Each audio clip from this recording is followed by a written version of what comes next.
A ver, vamos a hacer una prueba de audio, a ver si aquí sí lo escuchan. Sí, se ve.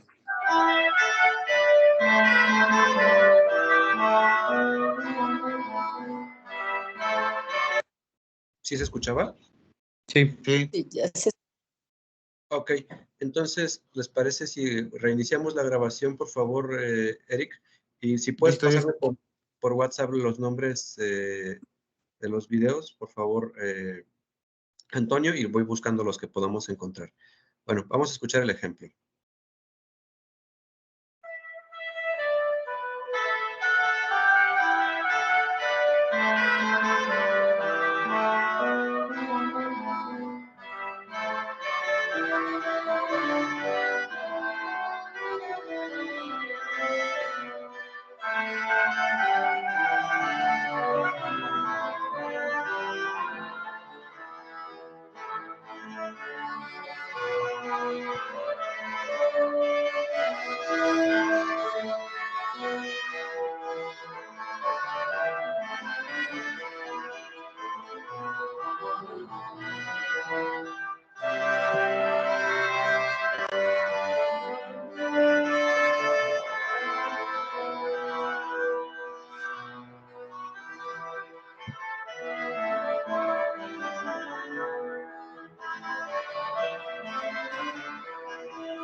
Muy bien, pues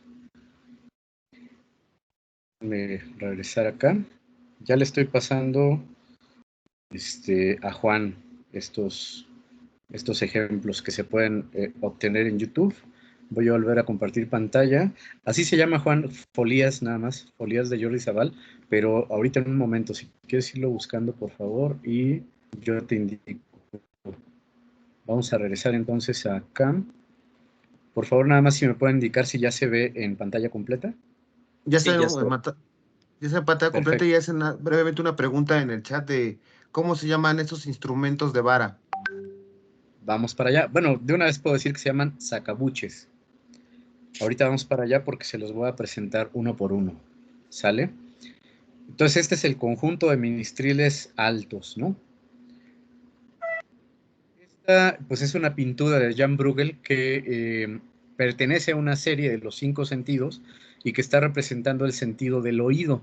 La traigo a colación porque representa algunos de justamente los instrumentos de cuerda o los ministriles bajos que eran usuales en la época. Ahí vemos una serie de instrumentos entre los cuales puede estar la viola de gamba, puede estar el laúd, puede estar el contrabajo, etcétera, ¿no?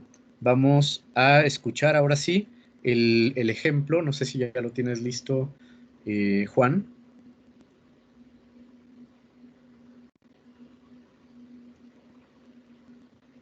En un momento lo pongo. Perfecto. Es una folía de Antonio Martín y Coll y está a cargo de Jordi Sabal, que es uno de los máximos representantes de la música antigua en España y en Europa en realidad actualmente, ¿no? ¿Ya se ve, cierto? Sí, ya se ve. Sí. Ok.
Creo que con eso es suficiente. Gracias, Juan. Perdón, ya le pasé varias de las piezas a Juan. Hay otras que no se va a poder, pero la mayor parte me parece que sí. Entonces regreso a la presentación. Permítanme un momento. ¡Venga, recuperamos! ¡Presiona, presiona! ¡Venga!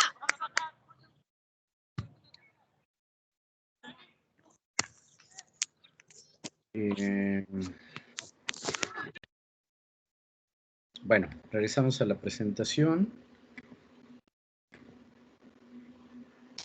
Y ahora me gustaría que viéramos, esto es como en general los instrumentos que llegaron de Europa para ver cómo sonaban en ese momento, ¿no?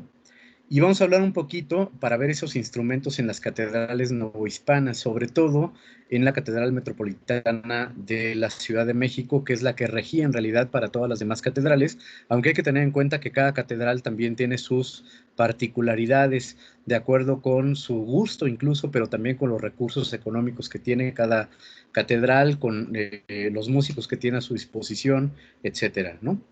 Bueno, otra vez, este es más o menos los ámbitos que les comentaba hace rato, el ámbito litúrgico, que es el culto oficial en latín. Ahí están otra vez las ceremonias que les decía que son parte de la liturgia.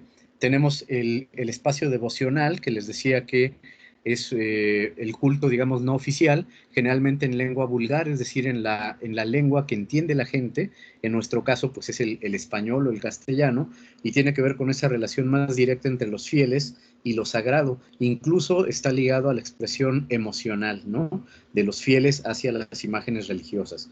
Pero en medio hay un ámbito que se conoce como paralitúrgico, que sería semioficial, generalmente en lengua vulgar también, y tiene que ver con la intención de atraer al público, al pueblo, y comunicarse con los fieles, ¿no? Aquí es en donde tendríamos las piezas que conocemos como villancicos o chanzonetas, ¿no? Vamos a ver algún ejemplo más adelante. Esta es el coro de la Catedral de México. No sé si todos lo conocen. Es un espacio que está situado exactamente en medio de la nave principal de la catedral, ¿no? Es el espacio en donde cantaban y rezaban el grupo de sacerdotes que administraban todas las catedrales, ¿no?, que es conocido como el cabildo eclesiástico. Pero para llevar a cabo justamente su función de culto, ellos se auxiliaban justamente de los músicos de la capilla musical, pero también de otras personas que cantaban lo que ahora conocemos como el canto llano o el canto gregoriano. Entonces, por lo tanto, es un espacio eminentemente dedicado a la oración y a la música. Es un espacio en donde se sitúan los órganos. Ahí podemos ver un par de órganos que todavía subsisten en la Catedral de México, pero también tenemos esta especie de balcones dorados que se conocen como tribunas, desde los cuales tocaban este tipo de instrumentos que yo les acabo de mostrar, los instrumentos ministriles, ¿no? Teniendo en cuenta que una iglesia tenía una función también procesional, ¿no? Generalmente en las ceremonias más solemnes, pues entraban en procesión toda la serie de clérigos y empezaban a sonar los órganos y los músicos tocaban desde estas tribunas y desde otros espacios del coro, ¿no? Bueno, ahí tenemos un acercamiento a una de las fachadas de estos órganos, y aquí tendríamos el interior en donde se sitúan esta serie de sillas que se conoce como la sillería de coro, en la cual se sentaba el obispo en la silla principal y se sentaban todos los miembros del cabildo eclesiástico en las sillas de arriba. Se conocen como la sillería alta, en estricta jerarquía, en orden jerárquico. En las sillas de abajo es en donde se sentaban los músicos y los capellanes de coro, que eran los que reforzaban el canto gregoriano, digamos, ¿no? En medio de la sillería está este gran atril que se conoce como fasistol. Es un atril giratorio, además, en esta forma piramidal, en la cual se colocaban los grandes libros de coro. Son libros grandísimos que pueden medir 1,5 metros o más, ¿no? pesadísimos porque están hechos de pergamino y encuadernados en madera con piel, a veces con herrajes incluso, son pesados, los tiene que cargar 2 o más personas, y estaban hechos de este tamaño para que los clérigos que estaban sentados en las sillas alcanzaran a ver el texto sobre todo, pero también un poco guiarse con la línea melódica del canto litúrgico.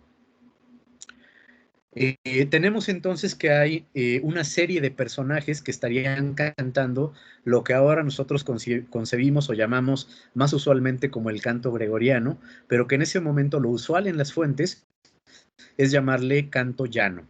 Quienes interpretan el canto llano se conocen como el coro.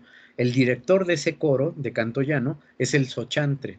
Él sería el que dirigiría entonces la interpretación de este canto llano, y a su servicio solamente para la interpretación estarían los miembros del cabildo, estarían los capellanes de coro que, como les digo, son personas especializadas en la ejecución de este tipo de canto.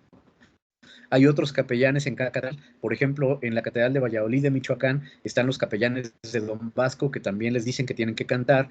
En la Catedral de México están los capellanes de Lorenzana, que también tienen que cantar, etcétera, ¿no? Cada catedral tiene sus particularidades. En muchas ocasiones el propio cura de la catedral le marcan la obligación de asistir al coro a cantar, a otros clérigos también, porque la intención es que suene muy potente, digamos, la ejecución del canto llano, e incluso los monacillos, que son los niños y jovencitos que están aprendiendo a las ceremonias de la iglesia, y que la idea es que también aprendan el canto eclesiástico. Entonces, por esa razón, ellos también participan. Y para la música polifónica, que en este momento se conoce como canto de órgano, tenemos un grupo que se llama la Capilla de Música, a cargo de la cual está el maestro de capilla, es el que dirige la ejecución de la música, pero que también tiene la obligación de componer o de conseguir música, sobre todo para las fiestas principales, ¿no? A su servicio están los cantores de polifonía con las 4 tesituras usuales, que son las que mencionamos hace rato y que son las que se pueden ver en este papel de música. También están los instrumentistas, los que tocan los diferentes instrumentos como los que acabamos de ver, y están también los niños que están especializados en la ejecución de la música polifónica. Yo les decía hace rato que las mujeres no pueden participar en una catedral, en una parroquia o en un convento masculino en la ejecución de las voces agudas, por lo tanto son niños, o pueden ser capones o castrados, o pueden ser personas que pueden cantar con la técnica de falsete. Bueno, la dotación vocal, otra vez, estas son las voces comunes con los nombres que se usan en la época. El soprano en ese momento se llama tiple o superius en latín, el contralto se llama alto o altus, el tenor es el mismo nombre, y el bajo se conoce en ese momento como contrabajo o como bassus en latín. Así lo encuentra uno muchas veces en los papeles de música. En cuanto a la Capilla de Música de la Catedral de México, se funda o se forma en 1538 y se suprime en 1837, ya después de la independencia, en el momento en el que las catedrales les prohíben cobrar el diezmo. Por lo tanto, las catedrales ya no tienen los mismos recursos económicos a su disposición que tenían durante la época virreinal, y la mayor parte de las catedrales, o yo diría que todas, suprimen su capilla musical. A partir de entonces se contratan más bien orquestas, que ahora sí ya se usa el término orquesta, y músicos externos solamente para algunas fiestas principales, pero ya no tienen un grupo de músicos al servicio de la catedral de manera permanente, ¿no? En 1582, en la Catedral de México, en las fuentes están esta dotación instrumental: el bajón, la chirimía, la corneta y el sacabuche, que también aparece por ahí en las fuentes, ¿no? Y estos son justamente los instrumentos ministriles altos. Los primeros que tenemos hacia la izquierda son las chirimías. Este es el consort de chirimías, es decir, el ensamble con las voces que ya mencionábamos, ¿no? Sería la chirimía soprano, la chirimía alto, la chirimía tenor y la chirimía bajo, ¿no? Bastante alta, bastante grande, ¿no? Por la tesitura que tiene. Después tendríamos el bajón, que es un antecedente del fagot. Se me olvidó decir que la chirimía sería como una especie de antecedente del oboe. Es un instrumento además de origen árabe, es muy, muy interesante, ¿no? El bajón entonces sería el antecedente del fagot. Después tendríamos el sacabuche, que hace rato preguntaban, que sería como el antecedente del trombón de vara que conocemos actualmente. Y por último tendríamos la corneta, que en este momento no se refiere a la corneta militar que ahora se toca en las bandas de guerra, sino a este instrumento en forma de cuerno, por eso se llama corneta, ¿no? Por eso se llama ahora el helado que se llama corneto, pues en realidad viene de ahí, ¿no? El término en italiano era corneto precisamente, y el término castellanizado pues era la corneta. Es un instrumento de madera forrado con piel, por esa razón muchas veces aparece en color negro, ¿no? Bueno, en 1709, ya a principios del siglo XVIII, vemos que la dotación instrumental ha cambiado bastante. Se está incluyendo ahora sí instrumentos de cuerda, ¿no? El arpa, por ejemplo, la chirimía continua, se incluye ahora el violón, el bajón continúa como uno de los instrumentos usuales desde el siglo pasado, el bajoncillo, que sería el bajón de tesitura más aguda, y la corneta continúa también dentro de esta dotación, ¿no? Aquí estaría, esta creo que no te la pasé, Juan, discúlpame, es una pieza que se llama Jubilate Deo o Jubilate Deo, que es también interpretada por la Dancerie. Si la pudieras buscar, por favor. Disculpa que esta no te la pasé. No te preocupes, la estoy buscando. Jubilate Deo, con el mismo ensamble, la Dancerie. Sí, muy bien, permíteme un segundo. Sí.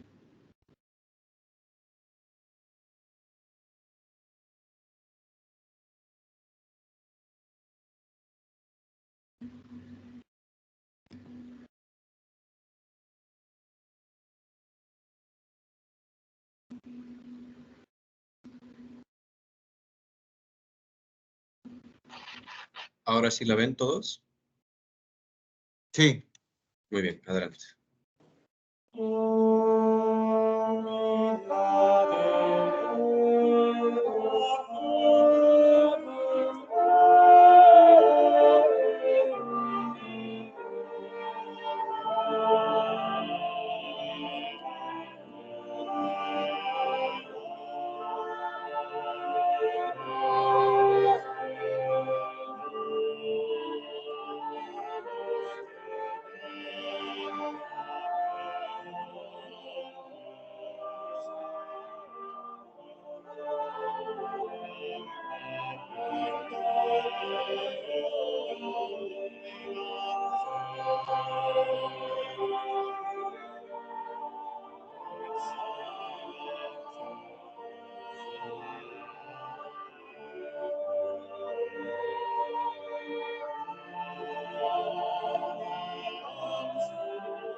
¿Perdón?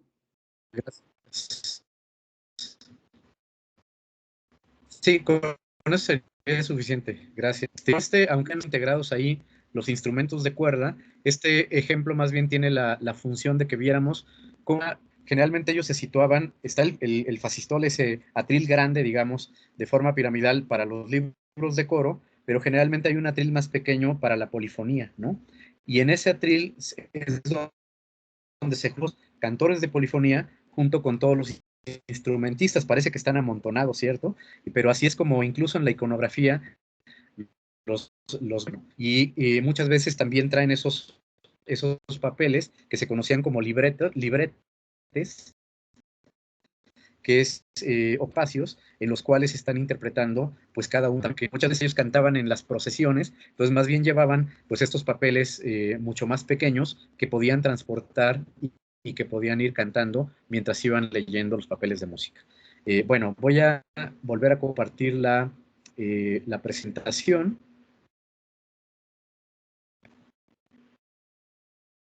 Por favor, me indican si se ve. ¿Se ve? Sí. Sí. Muy bien. Pues esos serían los instrumentos que se estarían incorporando en esta plantilla, ¿no? Tendríamos el arpa y tendríamos el violón. Hay una discusión acerca de, en realidad, qué instrumentos momento era el violón. Si es el violone que todavía se conoce, digamos, en Italia, o si es ya propiamente el contrabajo. Bueno, después, en un informe de 1709 del maestro Manuel de Sumaya, la intención de incluir ya otros instrumentos también. Obviamente están las voces, están las cornetas, ahí vemos ya que se propone introducir violines, el órgano también como parte, digamos, de la capilla musical, los bajones, las chirimías, el arpa y el sacabuche, ¿no?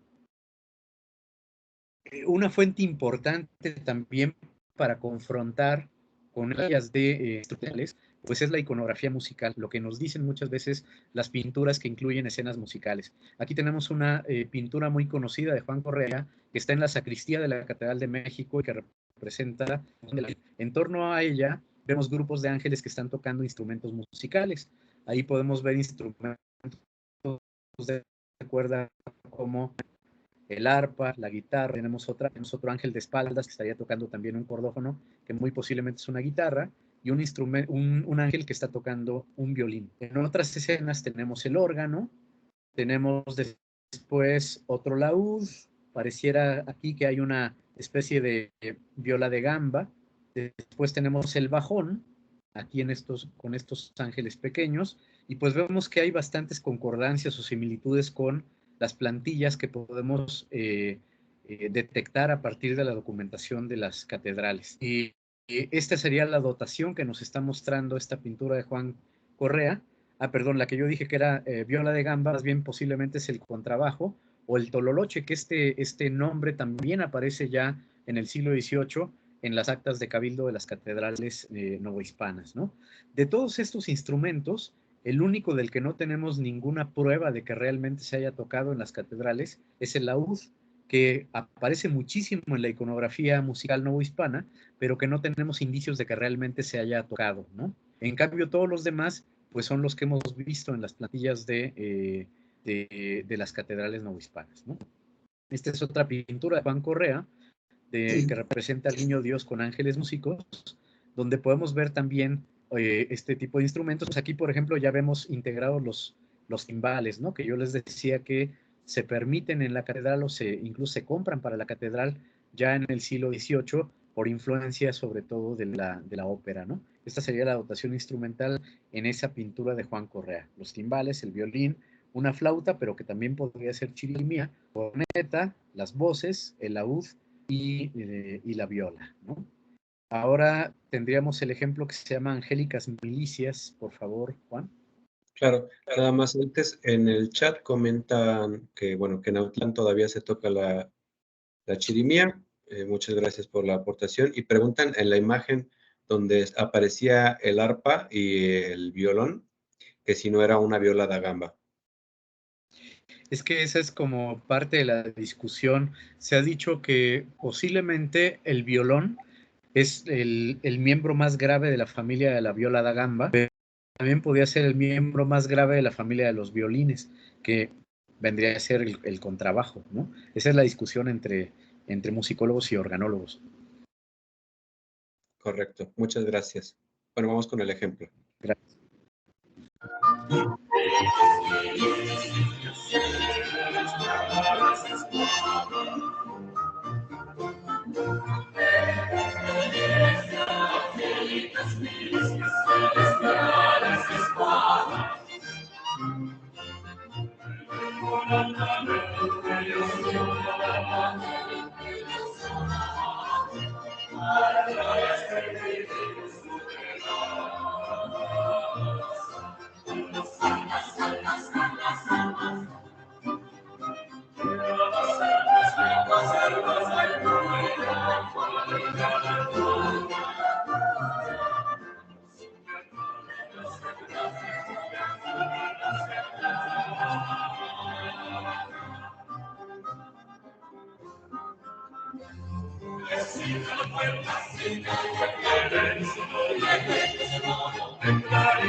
Creo que con esto es suficiente, Juan.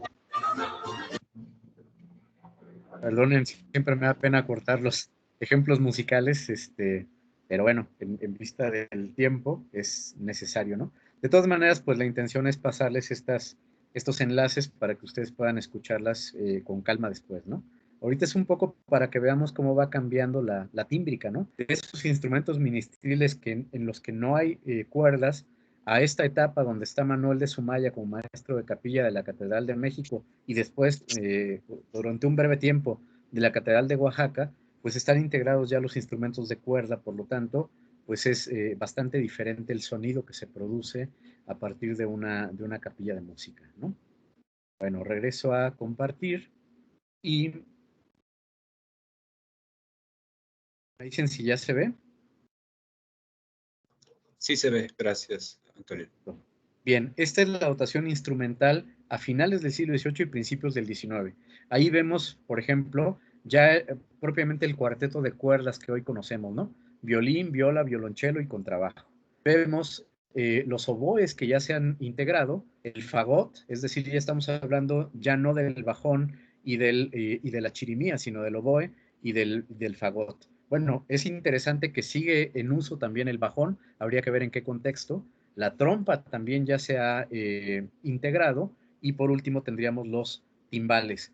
Pero no nos engañemos, no es que en todo este periodo, desde entre 1785 y 1815, hayan estado siempre estos instrumentos. Es decir, bueno, sí estaban, pero esta tabla que está tomada de la tesis de Javier Marín, un musicólogo español, nos muestra cómo a veces de un año a otro puede variar mucho el número de violines o el número de violas, etcétera, ¿no? Entonces, eso es una cosa que hay que tener siempre muy en cuenta para saber exactamente qué instrumentos tocaron cada pieza cuando se estrenó o cuando se tocó por primera vez en la catedral, ¿no? Bueno, estos serían entonces los instrumentos que se integrarían a finales del siglo XVIII, ¿no? Tendríamos los timbales hasta abajo, después tendríamos arriba de ellos el oboe, tendríamos la trompa, instrumento metálico, el cuarteto de cuerdas que yo les comentaba, y por último el fagot, pero el que ya se conoce como el fagot, digamos, barroco, ¿no? Bueno, la siguiente pieza es Al combate de Ignacio Jerusalén, que ya tendría básicamente esta dotación y que estaría relacionada de manera muy estrecha ya con las modas operísticas. ¿Podemos ver este ejemplo, Juan, por favor?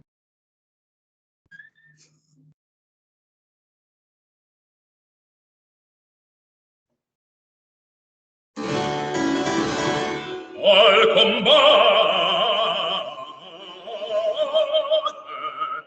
do alarma destinador el campo de Minerva, pues lira ya su alhama peregrina a la musa se reserva, quien asunto tan grave conspirando hagan a Carlos métrica oficina y su aliento inflamando la marrosa. ¿Perdón? No, yo no dije nada. Ah, perdón, entonces seguimos escuchando. Contienda con el real castaño majestuoso.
Con eso sería suficiente, Juan.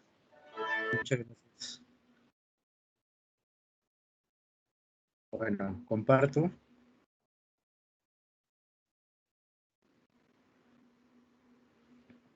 ¿Me indican si ya se ve, por favor? Sí, ya se ve. Bien.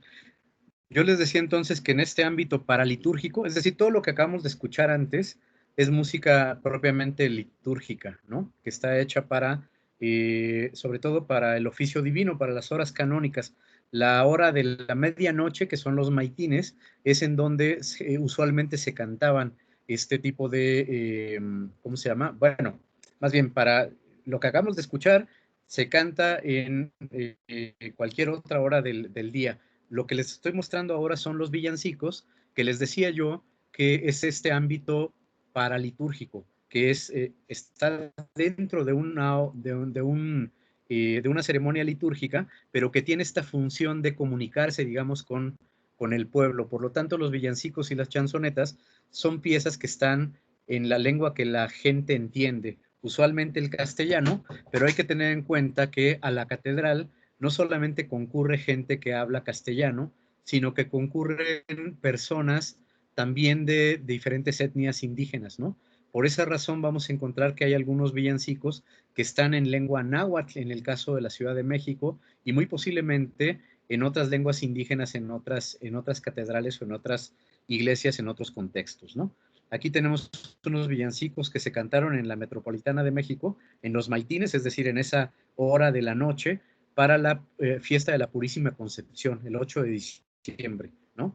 En 1676. Ahí vemos un poco del texto. En este caso es el estribillo y coplas, que es la estructura que generalmente tienen los villancicos y que, bueno, está dedicada a la Purísima Concepción, ¿no? Este ejemplo, no sé si se va a escuchar y si no, ahorita lo tratamos de disparar con Juan, pero quiero un poco que vean el texto en náhuatl que tiene. Esta es una pieza tomada del cancionero Gaspar Fernández, que fue maestro de capilla en Puebla, pero que este cancionero se encontró en la Catedral de Oaxaca porque un músico se lo llevó para allá, ¿no? Y pues básicamente es un arrullo, seguramente dedicado al niño Dios, ¿no? Pues no sé si podemos disparar ese ejemplo, Juan. Perdón, ¿no se escuchó la que tú tenías? A ver, vamos a probar, pero...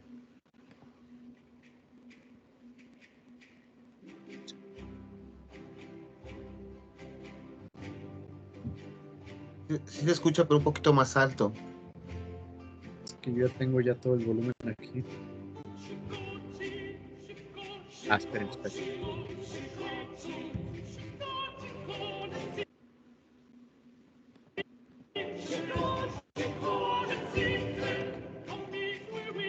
¿Mejor? Sí.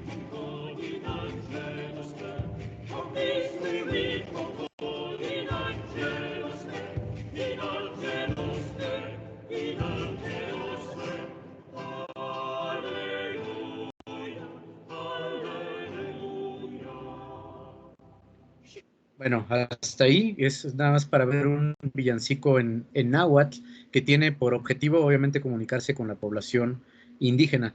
Este siguiente que vamos a ver es de Juan Gutiérrez de Padilla, maestro de capilla también de la Catedral de Puebla, y que este es uno de los villancicos que se conocen como de remedo, porque trata de incluso remedar la manera de hablar y de comportarse de diferentes grupos étnicos.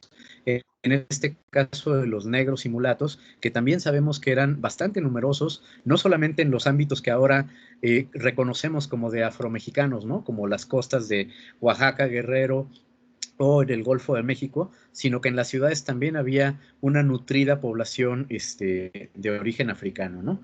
Esta entonces está dedicada a, pues a comunicarse con esta población, ¿no?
Bueno, hasta ahí.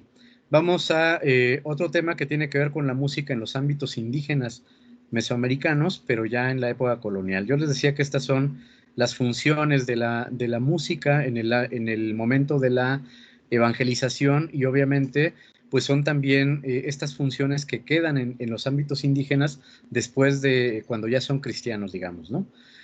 Hay que tener en cuenta las órdenes que evangelizaron la Nueva España, que son quienes en gran medida introducen los elementos de la música y las sonoridades occidentales, europeas, a los ámbitos indígenas mesoamericanos, ¿no? Los franciscanos, los dominicos, los agustinos, la Compañía de Jesús, pero muchas veces en la historiografía de la evangelización no se toman en cuenta otros agentes de cristianización, como el clero secular, o los propios conquistadores y encomenderos que también muchas veces llegan con toda una memoria musical, con objetos sonoros, etcétera, ¿no? Otra cosa importante es la educación que se les brinda, sobre todo a los niños de las élites indígenas en los conventos. Se les enseña doctrina cristiana, pero también muchos saberes que tienen que ver con, obviamente, la liturgia, la devoción y la música propiamente religiosa, ¿no? Entonces se les enseña el canto litúrgico y devocional, también aprenden a elaborar los libros de coro, la lectoescritura alfabética y musical, aprenden rudimentos de latín y, entre otras cosas, la construcción y la ejecución de los instrumentos musicales europeos. En gran medida, ellos son quienes se hacen cargo a partir de entonces de los rituales en sus propios pueblos, ¿no?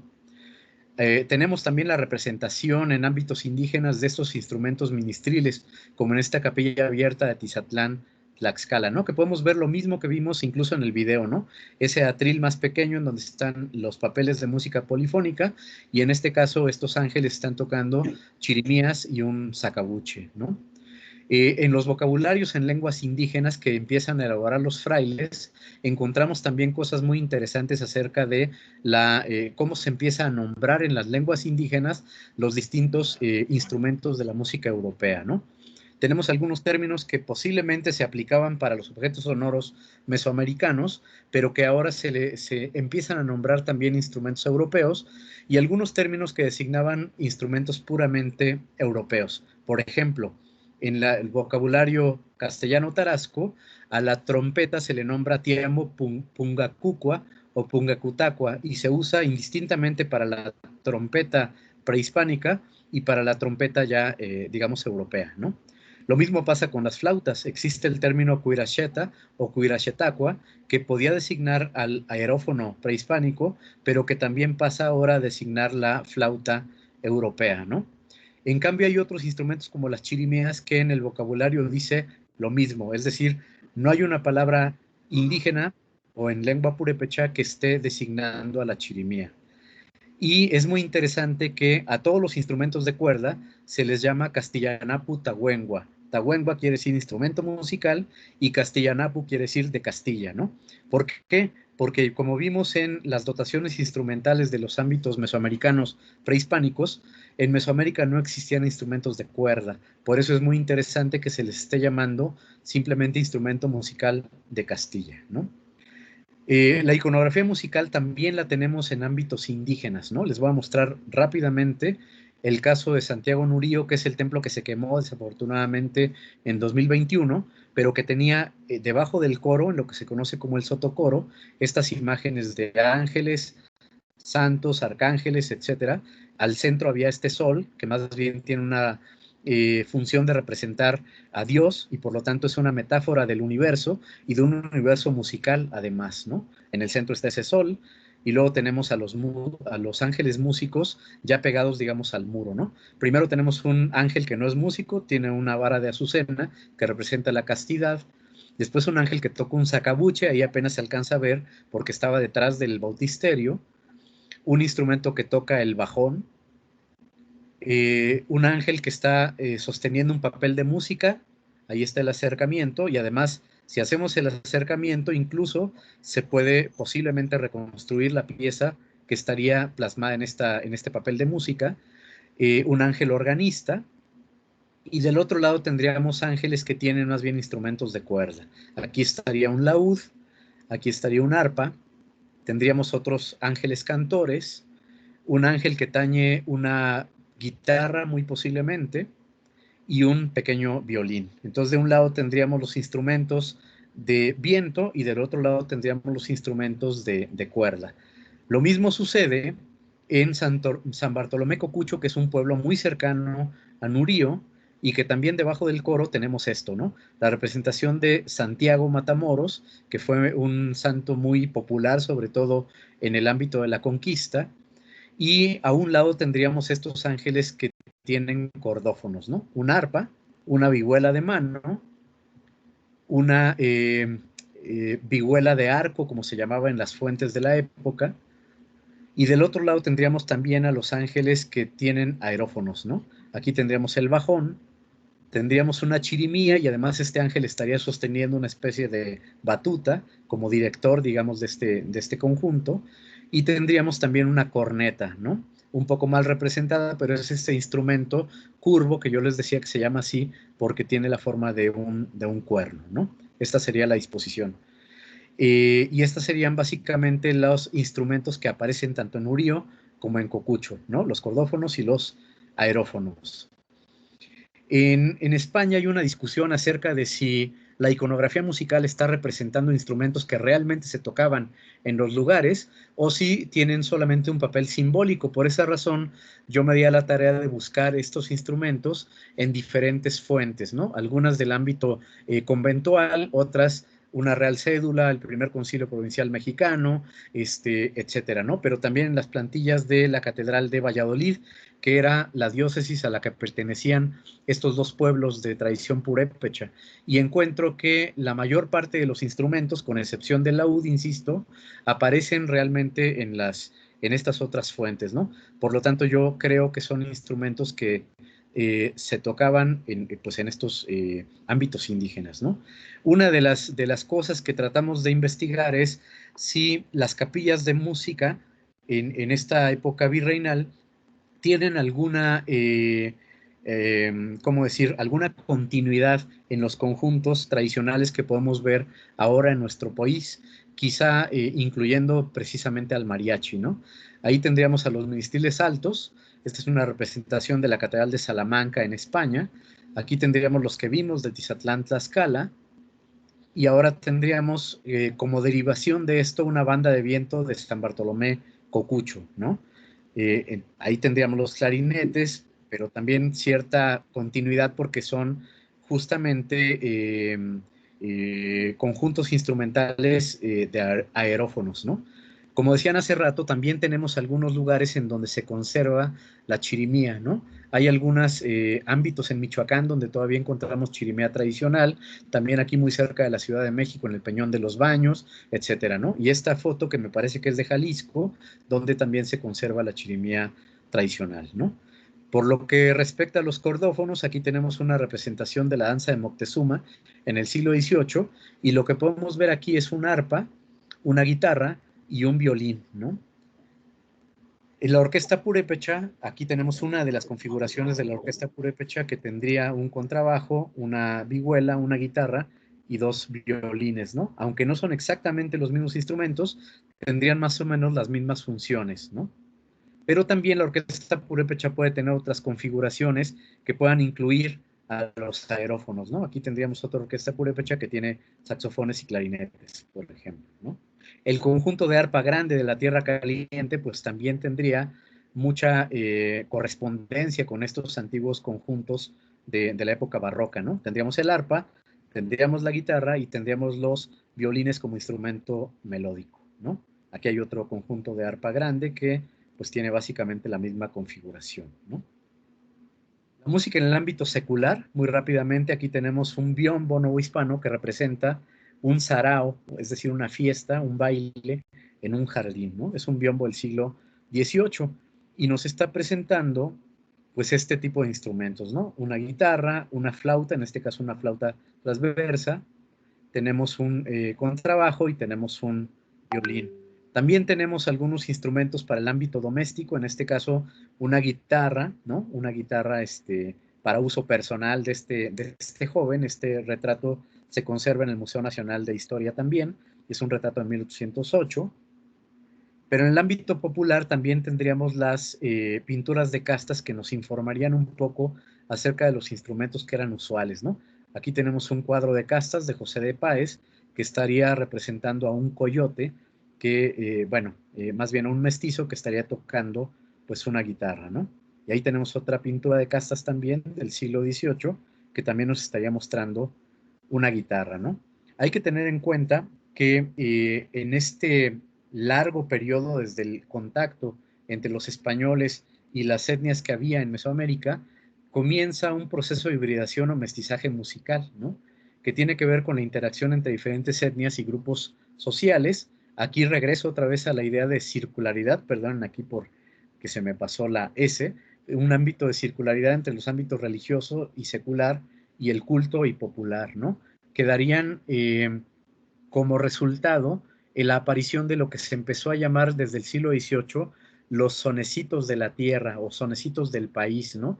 En los cuales se ha visto el origen de nuestras músicas tradicionales, las que podemos escuchar actualmente, ¿no? Entonces podríamos hablar de ciertas continuidades entre el pasado y el presente, pero que también podríamos hablar de adaptaciones y cambios, no de la continuidad como tal, inamovible, digamos, ¿no? Aquí está la representación completa de la danza de Moctezuma y podemos ver de un lado los instrumentos prehispánicos que todavía se estaban usando en este momento, ¿no? Ahí podemos ver el teponazli, una concha de caracol, perdón. ¿Alguien comentó algo? Disculpen. No, es un micrófono abierto, Antonio. Perfecto, entonces continúo. De un lado tendríamos a este conjunto de instrumentos prehispánicos y del otro lado los instrumentos europeos que yo les mostré hace un rato. Lo interesante es que tenemos todavía la continuidad de la danza de Moctezuma, e insisto, con cambios, con adaptaciones en algunos ámbitos como en Huejutla, en Hidalgo. Aquí déjenme ver si se va a poder escuchar y si no, recurrimos a nuestro buen amigo Juan. Vamos a ver.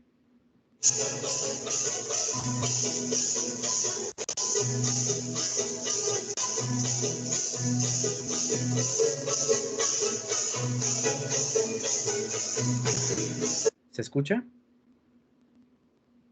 Sí, muy bien. Sí, se escucha muy bien. Ah, bueno, ahora sí.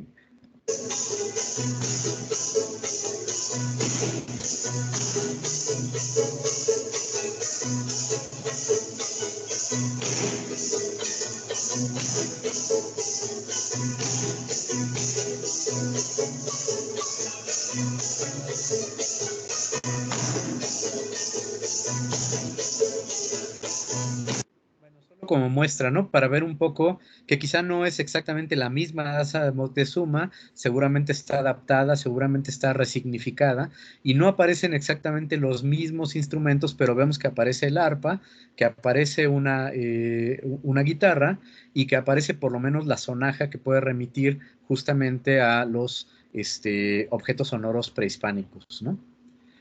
Bueno, luego tenemos también este otro biombo que presenta el desposorio o la boda de indígenas y el palo volador. Ahí en ese contexto aparece esta danza en donde también vemos cómo hay un grupo de dos músicos, en este caso uno está tocando el arpa y el otro está tocando una guitarra, pero los músicos traen sonajas también, perdón, los danzantes traen sonajas en sus manos, ¿no? Entonces ahí podemos ver estos elementos de continuidad. Vamos a ver si se escucha este otro ejemplo, que son unos canarios de Gaspar Sanz, consignados en el siglo XVIII y que estarían interpretados por Javier Díaz Latorre, que también es uno de los principales exponentes de la música antigua en España actualmente. Me dicen si se escucha, por favor. Sí, se escucha. Bien.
un poco les pido que vayan viendo a nivel armónico, a nivel melódico.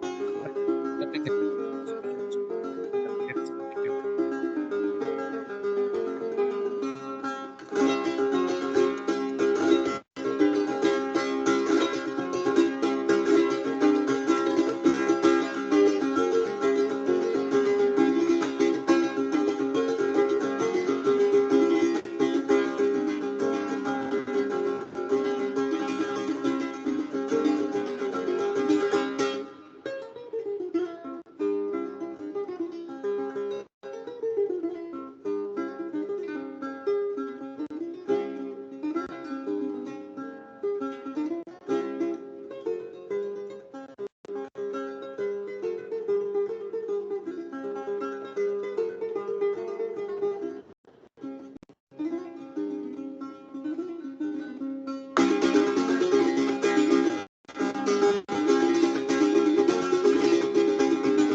Bien, estos son los canarios de Gaspar Sanz. Y bueno, quiero mostrarles la definición de canario que incluye el diccionario de autoridades. Dice, tañido músico de 4 compases que se danza haciendo el son con los pies, con violentos y cortos movimientos. Covarrubias dice que se llamó así por haber traído a España esta danza los naturales de Canarias, es decir, de las Islas Canarias, que como ustedes saben, fueron conquistadas también por los castellanos antes de venir a América al proceso de conquista. Pero básicamente está diciendo que el canario es una música de danza, ¿no? Con movimientos cortos y violentos, ¿no? Es decir, es una música de carácter profano que en principio pues no tendría nada que ver con la evangelización. Y sin embargo, una de las cosas que estamos descubriendo es que los frailes y otros evangelizadores usaron esa música profana, muchas veces asociada a las danzas, para evangelizar también. Es decir, a esas piezas les pusieron letras religiosas o bien las tocaron de manera instrumental, pero en un ámbito ritual. De ahí que se conserven, híjole, aquí se movió la diapositiva, disculpen, pero lo que quiero mostrarles es un canario de Día de Difuntos de la Huasteca, que justamente lo que quiero que notemos es la similitud a nivel armónico, incluso melódico en algunos giros, pero que es un canario que en este caso está interpretado en un contexto ritual, ¿no? A ver si se escucha.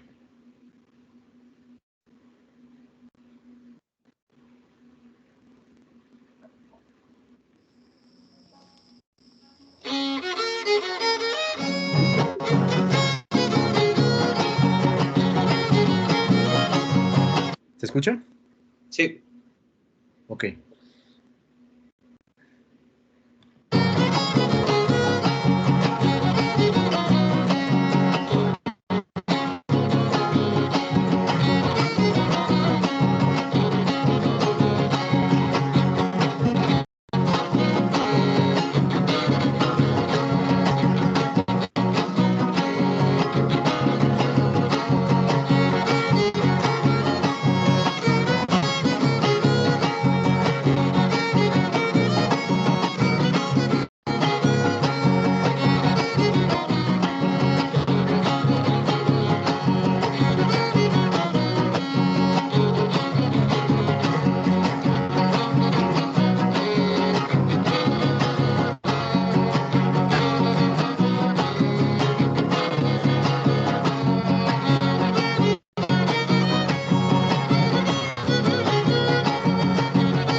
Bueno, hasta ahí. ¿Qué me pueden comentar? ¿Encontraron similitudes? ¿Encontraron algún vaso comunicante? Sí, perdón, Antonio. Si gustas, ¿Sí? vamos viendo lo que en el chat preguntan. Sí. Dicen que en el disco de los 300 años de música colonial mexicana hay 2 motetes en náhuatl. ¿Pertenecen a la clasificación de canto paralitúrgico o devocional? ¿Cuáles son los que aparecen? ¿Se acuerdan de los nombres? David, adelante.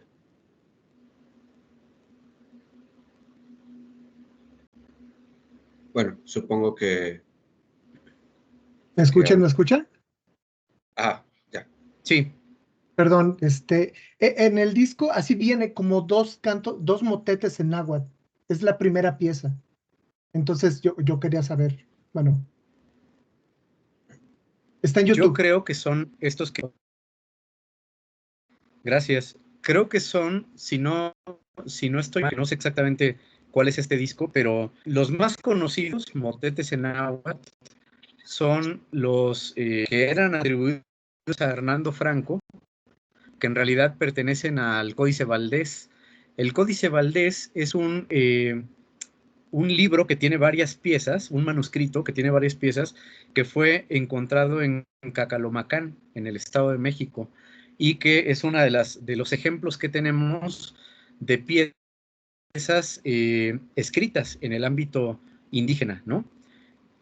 Estos motetes muy posiblemente tienen un uso paralitúrgico, es decir, el motete era una pieza también desde la Edad Media que se podía interpretar en el marco de la liturgia, aunque no perteneciera oficialmente a ella. Es muy posible que estos motetes en lenguas indígenas se hayan también interpretado en algún momento de la misa, ya sea al principio, al final o incluso en medio, ¿no? En un marco litúrgico, pero el género yo creo que sí sería paralitúrgico más bien. No sé si respondo tu pregunta. Sí, de hecho sí. Yo también pensaba que era para litúrgico por la definición que proporcionas, pero bueno, quería tener como mayor certeza. Gracias. Con gusto. También podría ser que se interpretara en el ámbito devocional, aunque para el ámbito devocional más bien vamos a tener alabanzas, alabados y piezas que son realmente mucho más fáciles de ejecutar. Estos motetes a los que creo que tú te refieres, que es el de Santa María Inilhuicaxiguapille y el otro se llama Dios Itlazonantzine, ¿no? Son muy complejos, o sea, no cualquiera los canta, tendría que ser cantores entrenados para cantar polifonía. Por esa razón pienso que son más bien paralitúrgicos. Bien, ¿hay alguna otra pregunta en el chat antes de continuar? Sí, preguntan o sea, qué es un canario y cómo diferenciarlo. Pero bueno, ya le hice una definición. No sé si con eso baste, Laura, o si quieres como profundizar un poco más. Sí, gracias. Yo quisiera saber cómo lo puedo diferenciar porque puedo escuchar y no sé si es un canario. Entonces, nomás algo digo rápido para no entretenerlos. Es que por ahí va un poco la pregunta que yo les hacía y que me gustaría que alguien más comentara. Si encontraron similitudes a nivel armónico, pero también a nivel melódico entre la pieza que interpretó Xavier Díaz Latorre, que es de El Canario Gaspar Sanz, y este canario de la Huasteca. ¿Alguien quisiera comentar? Yo quisiera hacer tengo una pregunta y una aportación también, o sea, al respecto. Al mencionar cantos paralitúrgicos, ¿se refiere a que son como más profanos? No, yo les decía que la liturgia es el ámbito oficial, inamovible, la ceremonia no puede variar y es en latín, ¿no? Lo devocional es mucho más libre, es generalmente en la lengua que la gente entiende, se le puede quitar y agregar partes, oraciones, cantos, ¿no? Lo paralitúrgico estaría en medio, no sé si me explico, estaría en medio porque serían piezas que se tocan en contexto litúrgico, pero que no pertenecen a la liturgia. Ah, ok. No sé si me entonces explico. ya me quedó.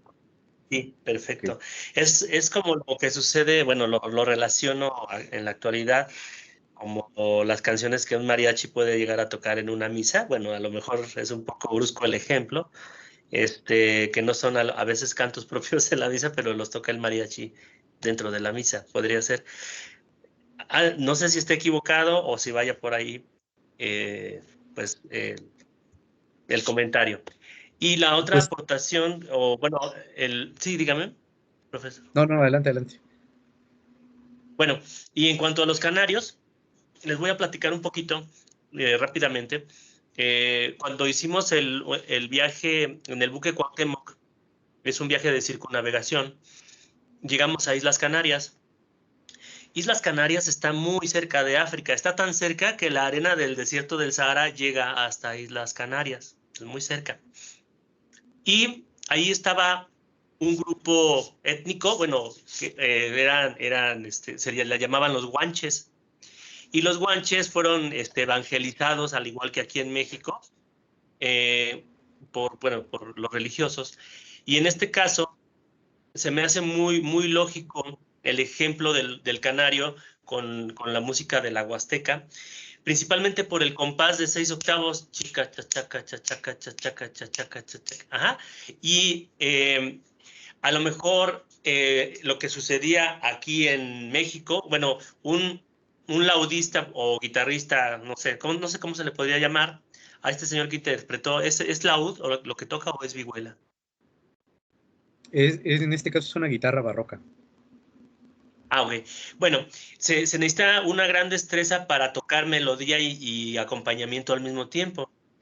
Y entonces yo sí lo transporto acá, a México, en donde también están aprendiendo a tocar de tal manera, pues esta música a su manera, con esta influencia, pues tienen que repartir las melodías que hace uno solo en la guitarra, tienen que repartir las melodías entre 2 violines tal vez, y ya está el bajo y está pues la jarana, o no sé cómo se le pueda llamar, o vihuela, o guitarra de golpe.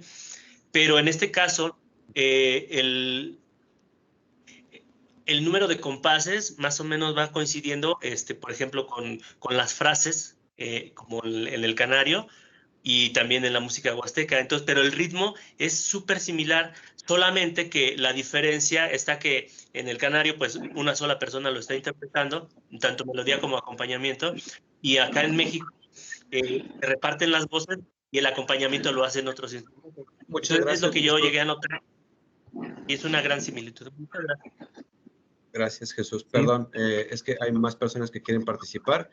Vamos a procurar hacer participaciones de 1 minuto para no, para permitir que más personas hablen. Adelante, Antonio, ¿tienes algo que comentar a Jesús? No, pues eso que sí, creo que hay similitudes a nivel rítmico. Parece que también tú decías, hay como algunas frases que Date coinciden. la chance informativa. ¿Perdón? ¿Me ayudan a silenciar sus micrófonos, por favor? Gracias. Adelante, Antonio.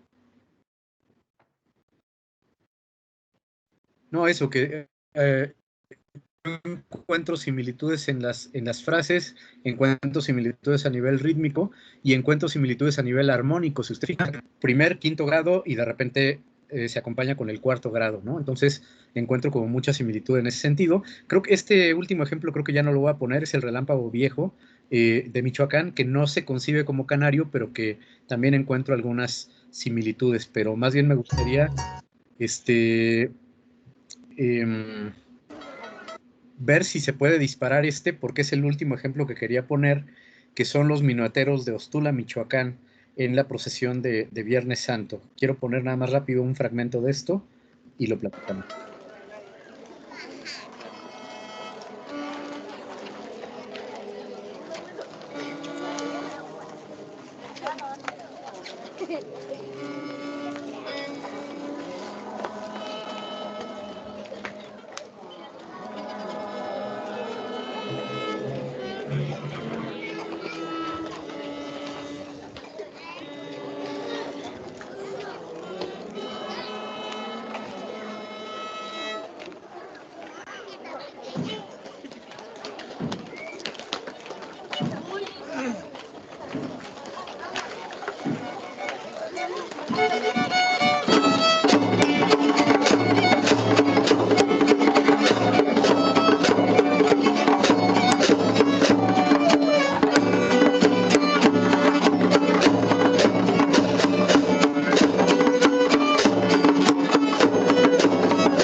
Hasta ahí,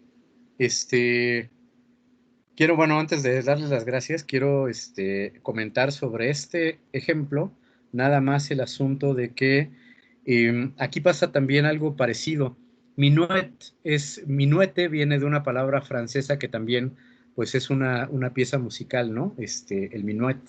Y algunos de los minuets en Ostula les llaman pasacalles, que es algo también muy interesante porque desde la tradición del Renacimiento y el Barroco había piezas cortas que generalmente servían justamente para trayectos, no solamente para el ámbito religioso, sino para el ámbito incluso civil o para cuando iba a pasar el rey, etcétera, pues los músicos iban en la calle, por eso se llama pasacalles, tocando durante el trayecto, ¿no? Entonces me parece que ahí también hay una continuidad pues interesante con respecto a las músicas del pasado.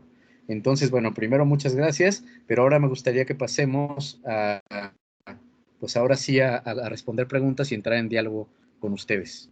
Sí, tenemos 3 minutos para terminar. Hace rato quedó pendiente Mildred, que había levantado la mano. Entonces, adelante, Mildred, por favor. Hola, buenas tardes. Maestro Antonio, tengo una pregunta igual, quizás es algo muy obvio, pero es algo que me ha generado conflicto hace ya tiempo. ¿Existe algún manual o alguna guía para los cantantes, para los músicos, para saber qué repertorio escoger al momento de brindar, por ejemplo, servicios en una misa? Porque en lo personal, pues me ha tocado este conflicto. Hace tiempo, bueno, hace algunos años estudié bel canto, entonces pues sé tanto repertorio como Ave María, Panis Angelicus, Ave Verum, más de ese estilo, pero de ahora que ya estoy como más centrada en el mariachi, pues veo que se toca más un repertorio más coloquial, no sé si llamarlo así. Entonces, me ha tocado en ambos casos como que ver molestia de los padres, ¿no? Como, eso no se toca aquí, eso no es así. Entonces, yo digo, ¿qué se toca? O ¿dónde dice esto que nos va a servir a nosotros como músicos para esta guía? Ajá, esa es la pregunta. Gracias. Gracias. Eso tiene que ver con la tendencia del grupo de la iglesia en la que tú toques, ¿no? Es decir, hay algunas iglesias donde se sigue cantando en latín incluso y que está bien visto, ¿no? Y que si alguien llega a cantar en español está mal visto y si alguien entra con un mariachi está mal visto, ¿no? En cambio hay otros que ya tiene que ver con la liturgia a partir del Concilio Vaticano II, en donde lo ideal es que la liturgia sea en una música más cercana a la gente, a nivel de la lengua, español, pero también a nivel de la música, ¿no? Pero ahí también hay como muchas diferencias de apreciación de los curas. Hay manuales, sí hay manuales de liturgia, incluso de esta nueva liturgia post-Vaticano II, que yo puedo hacerles llegar algunas, ¿no? Pero que, insisto, ahí va a depender en gran medida de la apreciación de los curas, ¿no? Yo en algún momento también canté tanto piezas en latín como piezas en español, más bien con coros, ¿no? Con guitarras, mandolinas, etcétera, y siempre dependía de la tendencia del cura que celebraba la misa, ¿no? Pero bueno, les puedo pasar con gusto algunos manuales a ver si son útiles. Muchas gracias. Muchas gracias. Bueno, si pudiéramos hacer un par de intervenciones nada más rápidas, está Paola Caratachea y Benjamín pendientes, entonces por favor si me ayudan a hacer sus sus participaciones breves. Muchas gracias. Gracias, gracias. Yo nada más para contestarle a Mildred, completar un poquito. Bueno, yo me dediqué un tiempo a cantar música religiosa y les recomiendo que si van a cantar en misas, se acerquen a la PAMEC, es la pastoral de músicos evangelizadores, y ahí ahora sí que les responden desde qué música cantar, qué no, y por qué, y todo ese tema, ¿no? Entonces, aunado a un manual, obviamente, es bueno que se acerquen ahí y les pueden enseñar ese tipo de cosas. Gracias. Muchas gracias, Paola. Adelante, Benjamín. Gracias. A ver si me escucho, porque estoy ya en la calle. Entiendo que nos comentó al inicio pues todo este contexto eurocentrista, intelectual, academicista, pero existen igual de fuentes sobre la época, pero de la parte popular, de la música popular, todo lo que se tocaba fuera de las iglesias. Digo, maestro, entiendo que es su especialidad, todo lo que nos compartió, pero existen igual de fuentes de lo popular, o sea, para tener más contexto aún, o sea, tener la parte profana como de referencia, no sé. Gracias. Gracias por la pregunta. Sí, mira, en realidad, por esa razón es por la que es mucho más fácil reconstruir las músicas cultas, ¿no?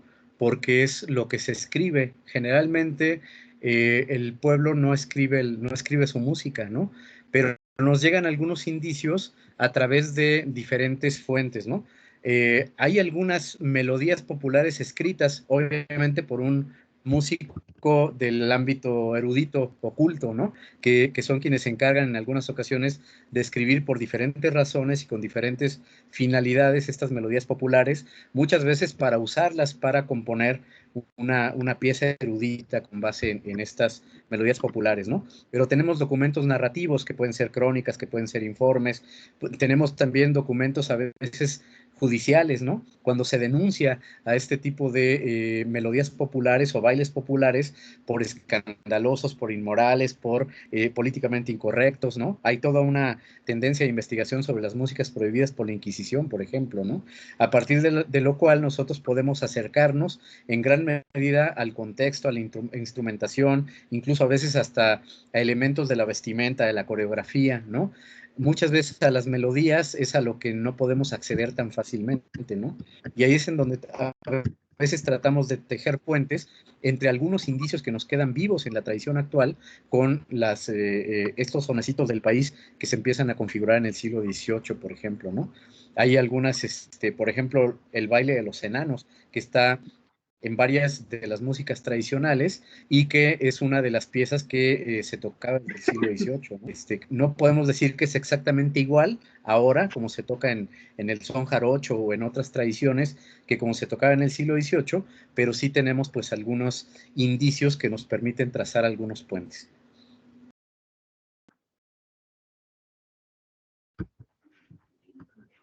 Muy bien, muchas gracias. Bueno, preguntan en el chat dónde pueden consultar los sonecitos de la tierra. Igual yo les comparto vía WhatsApp algunos links para que puedan checarlos. Y bueno, tenemos... bueno, son las manos que están levantadas. Me imagino que Paola es porque no la bajaste de hace un momento. ¿O hay otra cuestión? Yo veo una mano levantada que dice Muñoz Mora. Ok, adelante.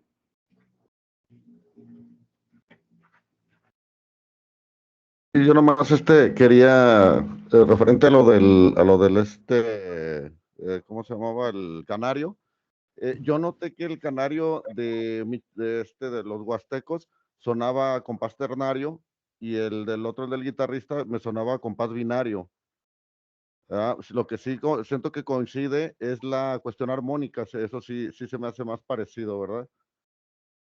Y también para aunar a el comentario que hizo el compañero de las fuentes, yo trabajé un tiempo cuando estuve en la facultad, trabajé en el proyecto de Musicat, ahí en el archivo del arzobispado, y ahí se encuentran de hecho las partituras, extraímos mucha información sobre el nombre de los músicos que había en la Catedral de Guadalajara, los niños del coro, cuánto les pagaban, y todo eso. O sea, hay mucha información ahí en el archivo. Está microfilmada toda. Muchas gracias.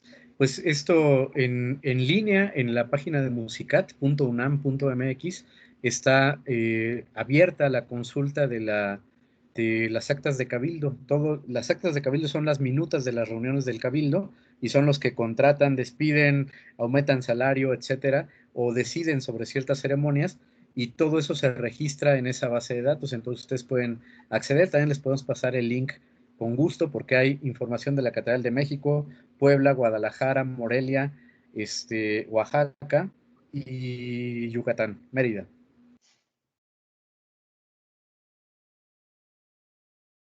Muy bien. También preguntan en el chat, Ricardo Campos, si se tiene información sobre si los minuetes se bailaban y en qué contextos. El minuete, pues el minuet francés es una danza y generalmente se baila en un contexto de élite, ¿no? O sea, en el palacio, en el salón, ¿no? Pero pues como vemos, ahí está, que bueno, no se ha trazado realmente una relación musical entre el minuete que ahora se toca en el occidente de México con el minuet francés. Es muy difícil trazarlo, pero por lo menos la cuestión del nombre por ahí está, ¿no? Que pasa lo mismo con la vihuela, que no es equivalente la vihuela renacentista, la vihuela de mano, con la vihuela que ahora tocamos en el occidente de México, ¿no? Entonces, pero en la terminología hay cosas muy interesantes, ¿no? Es un campo en realidad que se ha explorado bastante, pero me parece que hay mucho más por explorar en estas puentes entre el pasado y el presente, que ha sido básicamente el objetivo de mi breve y accidentada participación en este diplomado, ¿no? Muchas gracias, Antonio. Tratando de complementar un poco, Ricardo, con respecto a lo de los minuetes, sí hay también registros de minuetes bailados, tanto en las velaciones de las imágenes como también en las velaciones de niños difuntos. Parece ser que el contexto varía más bien en cuanto a lo que la comunidad definía como políticamente correcto o eclesiásticamente correcto. No hay como tal un patrón que defina en ciertos momentos. Es decir, hay comunidades en las que se bailaban en cualquier contexto. Hay otras que la danza parece ser que desaparece en una edad más temprana. Es decir, que no hay grandes indicios de ello. Aquí están los cestos, maestro. Pero bueno, en general ese es como el contexto en el cual se bailaban los minuetes. Gracias. Pero bueno, Antonio, al contrario, muchas gracias a ti y muchas gracias a todas y todos los participantes en la sesión del día de hoy. Igual si queda algún pendiente o algún comentario, podemos checarlo vía chat. Y bueno, seguimos pendientes para la próxima sesión. Muchas gracias nuevamente, Antonio. Esperemos poder seguir colaborando contigo y bueno, que tengan muy buena noche. Hasta luego. Gracias a todas y todos. Buenas noches. Gracias, Antonio. Buenas noches. Gracias, buenas noches. Gracias.